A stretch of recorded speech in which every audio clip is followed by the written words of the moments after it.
Servicio de Dermatología del Hospital Universitario Fundación Alcorcón y voy a hablar unas pinceladas sobre COVID-19 y sus manifestaciones cutáneas y posteriormente mi compañero Javier Martín os comentará unos casos que hemos tenido en este sentido en nuestro hospital.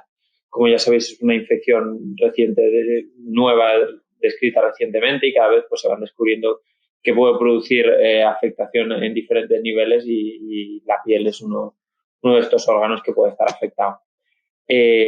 Voy a hacer referencia fundamentalmente a este artículo que es del grupo español coordinado por la Academia Española de la Dermatología y Venerología.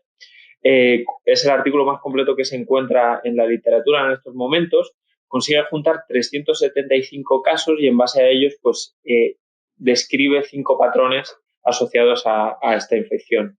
El más importante de ellos, a mi modo de ver, sería el primero que aparece ahí, pseudo-chilblain o pseudoperniosis, que supone un 19% de la muestra, y luego tendríamos un patrón vesicular, urticaria, erupciones maculopapulosas y, por último, lesiones livedoides o necróticas. El primero de los patrones, como os había comentado, es en el que más me voy a parar, es el pseudoperniosis o pseudo-chilblain. Suponía un 19% de esta muestra, aparece fundamentalmente en pacientes jóvenes que pasan la infección de forma asintomática o de presentar los síntomas característicos lo hacen de forma leve y estas manifestaciones, las lesiones cutáneas, aparecen después de estas manifestaciones sistémicas o en la fase final de la enfermedad. Producen picor o dolor. Y son estas lesiones en manos y en pies, más frecuentemente en pies, que pueden ser vesiculosas. Vemos esta afectación muy típica de la zona del talón que se ha descrito. También es típico que se afecte la zona periungueal y en este caso, de todos los patrones descritos, sí es el que ha llamado la atención epidemiológicamente. Este es el primero de los artículos que los describe y habla de que de una forma llamativa se habían empezado a producir un aumento de la incidencia de estas lesiones tipo sabañón en una época pues que realmente no hacía un frío que lo justificase y en una población pues que realmente no tenía predisposición a padecer estas lesiones y luego en el resto de países hemos ido viendo lo mismo. El siguiente de los patrones sería el patrón vesicular, que son vesículas diseminadas en mayor o menor medida o más localizadas. Suponía un 9% de la muestra. En este caso sí que presentaban los síntomas característicos de la infección por COVID y coincidente con este cuadro aparecían estos exantemas vesiculares. Generalmente producían picor y en algunos casos pues eran muy similares a una varicela o a una erupción herpética, con las que habría que hacer el diagnóstico diferencial. Vemos aquí vesículas más o menos hemorrágicas, incluso de distribución herpetiforme, con afectación del polo facial, algunas costras ya evolucionadas.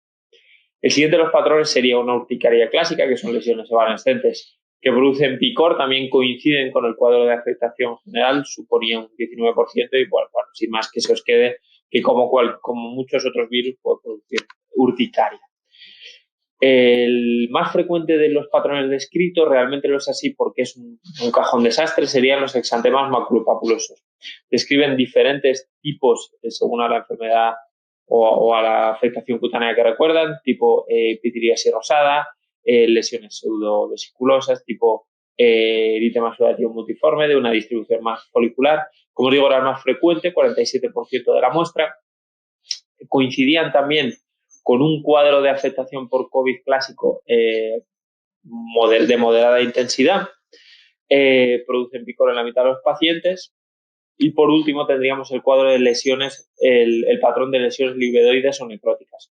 Suponía un 6% de la muestra y son pacientes ya que están más graves. Coincide con esta afectación severa por COVID desde el inicio del cuadro. Produce picor y pues, se explicaría por una coagulación intravascular diseminada.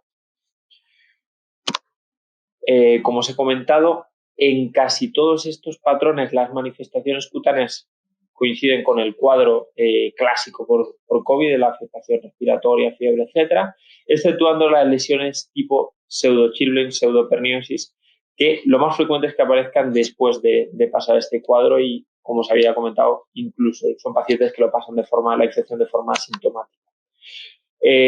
Por último, esta diapositiva que resume y que sintetiza como en dos grupos. Una es por acción directa del virus, que son exantemas típicamente virales, y como por acción directa del virus, la PCR es más rentable y coinciden con el resto de sintomatología por COVID. Y luego, por otro, por fenómenos de acción vascular, síntomas más vasculares, inmunocomplejos, etcétera, etcétera, que serían todo este grupo, que por tanto podrían aparecer un poquito después de la sintomatología, y la PCR sería menos rentable porque podría estar pasada la infección. Hola, yo soy Javier Martín y bueno, voy a hablar un poco de nuestra experiencia en cuanto a las lesiones cutáneas y el COVID-19. Estos son los pacientes que hemos recogido principalmente. La mayoría tenían un exantema maculopapuloso o morbilliforme. También hemos visto bastantes pacientes con lesiones tipo perniosis o sabañón, principalmente no hospitalizados, que venían en urgencias o que eran en consulta. También algunos vesiculosos y una paciente que presentó una vasculitis.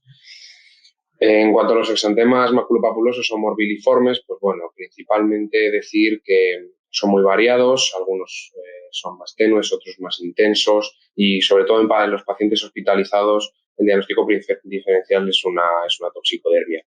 En estos pacientes, pues bueno, todos empiezan con fármacos nuevos y a veces cuesta mucho distinguir, y de hecho de los 4 que biopsiamos, todos tuvieron una histología bastante similar, una dermatitis perivascular superficial con algo de exocitosis epidérmica y queratinocitos necróticos, y que es una histología pues indistinguible de una toxicodermia. Nos tendremos que basar pues en la clínica y en la relación temporal para intentar diferenciar unas u otras.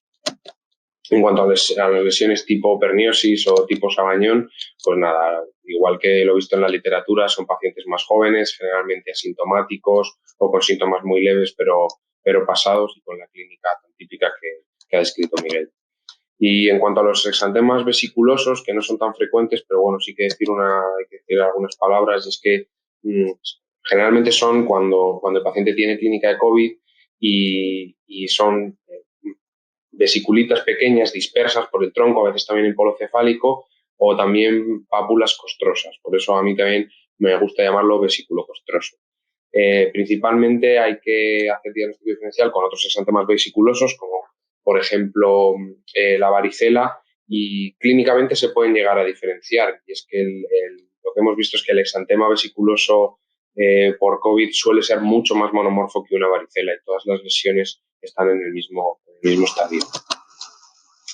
En resumen, pues hemos visto que el coronavirus puede dar muchos tipos diferentes de manifestaciones en la piel, pero no hay que olvidar que muchas manifestaciones prácticamente iguales o muy similares pueden ser producidas por otras causas, como otros virus o sobre todo fármacos, incluidos los que se usan para tratar el propio coronavirus.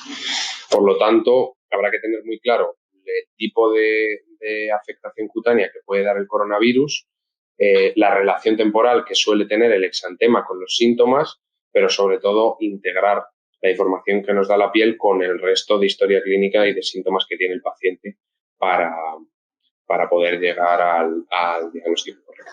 Y bueno, esto era todo lo que os queríamos contar, y esperamos que os sea de utilidad.